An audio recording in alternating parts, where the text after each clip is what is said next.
as we go on and on. It's been 2 months now in this pandemic. You were governor of Virginia. Governor Northam is the current governor. Um, what do you take away from this and how he's handling this pandemic as a governor? Well, I mean, at first, it's one governor at a time. Uh, I think it's very helpful that we have a doctor as a governor right now. Nobody's had anything like this. I had hurricanes and tornadoes and earthquakes, but nothing like a global pandemic. We haven't had anything like this since 1918. So I think policymakers at state, local, and federal levels, Tom, they're all going through things that are truly unprecedented. I think the governor's done a good job listening to a lot of his advisors and seeking input, working with governors in North Carolina, Maryland, the mayor of D.C. To try to act as a region. I think that's all prudent. And I think basing a reopening in a measured way based on the infection rates and based on the hospitalization rates, all that to me is prudent. The challenge for an executive right now is to balance the health risks of going back to work and possibly a spike in infection with sort of the crushing effect on the spirit of the people by not being able to work. When 20% or so of the people aren't working, and all the social maladies and economic problems that come with that, that's a new type of problem you've got to balance against the marginal health risks. So this is not an easy time for executives, and I think overall he's doing a good job and having a measured way of getting back to business. So, in this particular situation, what would a Governor McDonnell do? Well, you're asking me the same question a different way, and my intent is not to criticize the governor. I've given my private input to him and his some members of his cabinet on things that I think, at least for Hampton Roads, that he might consider. Look, I think that the beaches should probably be open now. Everything is really open for exercise, fishing, which means surfing and swimming and walking, basically everything but throwing down a towel and putting on suntan lotion. So it seems to me, from what I understand about the vectors and how the disease is spread, that keeping social distancing on a beach for tourists would not in any way significantly imperil public health. And especially with these seasonal businesses, Tom, where they make all their money really in 4 months. I mean, it's in a crushing blow. Even with the PPP loans, I think people down here, small businesses, are just teetering on the edge. I mean, it's a lot of pain I've heard from people. Other than that, I don't want to second guess the governor. I do wonder why we're 47th in the state, in the nation, and the number of tests. We got a lot of smart people working on this. Why we can't ramp up our testing quicker, I don't understand. There's seem to be a lot of capacity, even in labs that are doing things in the States right now. And that's a mystery to me. But, I think on most of the other thing, he's listening pretty well. You raised an interesting point before about balancing the health with people needing to work and the crushing blow, to use your words.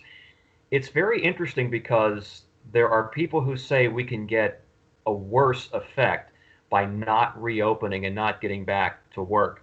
But then the people on the other side say you're concerned with just making money, the stock market, business, and not concerned about the health and well-being of our citizens. Is that a false comparison? I mean, can't we have both? Yeah. No, I think it's nonsense to not consider the economic impact, because it's not just about making money. It's about giving people hope. It's about the social maladies from when people don't have hope and don't have resources, because it means more unemployment, more dependence on other programs like unemployment. But it's the social maladies of depression and alcohol and drugs and child abuse and domestic violence and maybe increases in crime, all those things that happen in bad economies generally. But this is one that's a pandemic and government regulated economic downturn. So I think one thing he did recently is smart, looking at Northern Virginia, where you've got a much higher infection rate. We know that places like chicken processing plants and nursing homes are overwhelmingly where the hotspots have been, where a very high and disproportionate number of cases and deaths have occurred. So maybe we have more stringent regulations on things like in those areas of the state and in those kind of facilities. But for places, certainly the western part of the state, and even here in Hampton Roads, where the infection rates, maybe other than some places in the peninsula, have been relatively low, let's give people a chance to go back to work. You know, what's been ingrained in the conscience of every Virginian right now is the need for social distancing, wearing your PPE, your mask, your gloves if you have them, hand washing. This is a new way of American life. People get that. And I think that perhaps more than staying at home is what's going to contribute to decreases in infection rates. So I think the answer is right, Tom. Yes, we can do both. We're smart enough and prudent enough as Americans and Virginians to do both.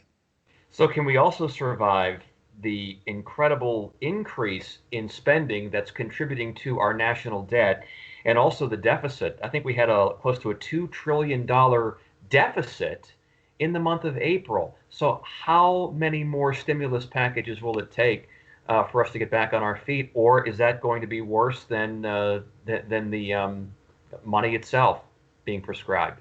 Tom, you've asked the most important question in post-COVID-19 America is how do we deal with the debt? I mean, we had a trillion plus dollar deficit even in the Trump years before COVID-19 hit. And, the debt of America has gone from 5 trillion when President Bush took office to now 24, 27 trillion. Yeah. And there's another package proposed by Speaker Pelosi for another 3 trillion. I do think that we did have to do some things to try to put the finger in the dike and give Americans, especially small businesses, some help. But these bills are going to come due. I mean, they were already due before COVID-19 hit, to really an immoral problem of passing on unprecedented debt, the highest debt as a percentage of GDP in American history, to the next generation with no solutions. And Democrats and Republican presidents and members of the House and Senate are responsible for that problem with no solution. So if we don't get our debt in order, we're going to have a long-term moral and economic crisis for this country that is intractable and completely reckless in passing this on to the next generation. And that is the question facing policymakers at the federal level once the health risk abate. And then I can throw this at you too. There are people who are concerned that if we do open up and then we have another wave that strikes and forces us to close down again, that could really send us into a tailspin. Therein is the dilemma, is the immediate medical challenges and the potential for secondary waves of infection. Dr. Fauci warned of that here just recently, versus the significant health problems that caused by hopelessness and unemployment and social dysfunction when families can't work and can't make money and can't take care of themselves. I don't envy any policymaker, a mayor, a governor, a president today in having to balance that. But I just think we got to give Americans credit now. They understand what it takes to keep themselves, their families, and others around them safe with PPE, social distancing, and those sorts of things. Let's give people a chance to be smart and get back to work. If you look at some of the other countries, the other Western countries, Spain, Italy, when they're a couple months ahead of us, both in the curve of infection and also getting back to work. And as far as I can tell, they did not have the secondary rounds of infection that people have warned on. So because they understood what it took to prevent those. So I think it's smart now. I think it's maybe even a bit late, but it's smart now, effective this Friday, if everything is in place by the governor, to get people back to work. And again, on things like fitness centers, restaurants, churches, beaches. I'd like to see even a little bit more leeway. Walmarts and Costco's have been open throughout this whole time. And what they've done is they've only allowed a certain amount of people in based on capacity and regulated it pretty carefully. And they've required masks in the stores. And as far as we can see, there's been no outbreaks caused by people shopping at these these mega stores. Well, certainly we can do those same things at restaurants and churches and fitness centers and other things, and be smart and reduce the risk of infection. It's time to get people back to work, or there's not going to be enough money to possibly bail people out at in their personal life and at the state and local governments that is going to be caused by a complete economic collapse. So would you say the governor's policies, though you do agree with taking a measured approach, have they been a little too measured in your opinion and Yeah, too cautious? yeah. I mean, again, I know Governor Northam is a good man. He's doing the very best he can from all the information that he's received. There's a unique challenge in Hampton Roads where so much of our economy is based on tourism and seasonal business. And I think we may have been a little too cautious here. I mean, the beaches still aren't going to be open. That's my biggest concern, because 4 months is all these businesses have down here to make or break. They're already teetering on the edge. I think we could have maybe moved that along a little bit further, and hopefully after another week of declining rates, he'll see fit prior to the Memorial Day weekend to take the shackles off and open up the beaches. I think the risks of infection, by definition, when you're outside or in the water or walking on the beach, are inherently minimal because you're inherently socially distancing. So I'd like to see that a little bit faster. But and I think he's hearing that in large measure from Hampton Roads businesses right now. Give us a chance. We're smart. We know what to do. People are governing themselves well. They don't want to cause risk of infections to themselves or other people. They're doing the moral things right. And so let's give people a chance. One thing, Tom, and I have to say on a slightly different note that I've been so impressed with is the ingenuity of American business. 3 months ago, none of us didn't even know what Zoom was. And now we're finding new ways to conduct business, to relate to our families. We see the likes of General Motors and other companies now that were making cars. All of a sudden, they're making PPE and they're making ventilators. I mean, it's just brilliant what this country can do when given challenge. I think of people in 1918. The boys just came back home after 4 years of war. World War One is over, and they think it's going to be a time for rest. And what do we have? The Spanish flu. 50 million people died around the world. 500 million cases. Certainly worse than at least the numbers we see right now. And yet, within a couple of years, we're into the roaring 20s because of the entrepreneurship and the industry of American people. And I just think we got to give our people a chance, to do smart things, do it safe, and get back to work. Like what Virginia Beach is doing, they're talking about having ambassadors going out on the beach to promote social distancing, cleaning more in the public parks. I mean, do you see Yeah. that as a better approach for localities to take over more of the responsibility for their cities and towns?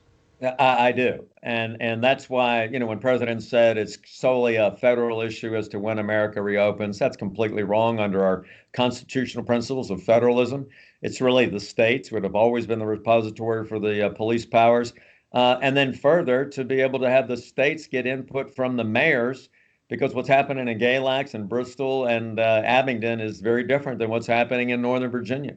And so I see that now being baked into the governor's orders, with Northern Virginia being a couple weeks behind the rest of the state. But, Mayor Dyer made, I think, a very reasoned proposal with other business people down here on how to reopen the beaches now. And it seems as though the governor's reaction was a little overcautious on the beach decision. But, listen, they're good-hearted people at the state level. I've talked to many of them. I've given my 2 cents about what they might do. And I think hopefully within a couple of weeks, the overwhelming majority of Virginia businesses will be reopened. And I think we'll see, because of the smart personal responsibility of Virginia citizens and the industry of Virginia business, that we're not going to see a secondary wave of infection.